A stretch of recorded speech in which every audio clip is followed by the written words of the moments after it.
Quand Isabella nous a envoyé un texto pour l'anniversaire de Marie en disant « Il y a un an, j'ai fait la plus belle chose que j'ai faite dans ma vie, à savoir donner la vie pour autrui ». Pour pouvoir porter l'enfant pour quelqu'un d'autre, il faut avoir quelque chose un peu d'hors du commun, quoi.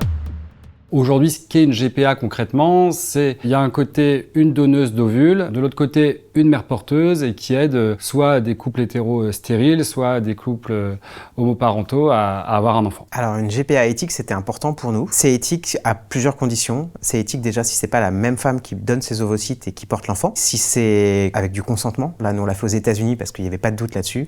C'est éthique si les femmes ne le font pas pour des raisons financières. Et c'est éthique si c'est bordé juridiquement, médicalement et où finalement toutes les parties prenantes sont protégées. Comme tous les parcours de GPA, c'est un parcours du combattant. Et puis la première étape, c'est d'abord de trouver une agence qui va coordonner l'ensemble des démarches, l'ensemble des acteurs. Et puis évidemment le choix de la mère porteuse. Et en fait, c'est un abus de langage. C'est pas nous qui choisissons la mère porteuse, parce que c'est la mère porteuse qui choisit les parents intentionnels. Ça coûte 150, 180 000 $.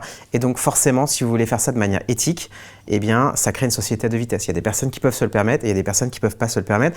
Et je pense que ça pose une forme d'injustice sociale qui nécessite d'en parler, puisque de toute façon, il y a des GPA qui se font. Pour nous, c'était indispensable que ces femmes aient une place importante dans nos vies.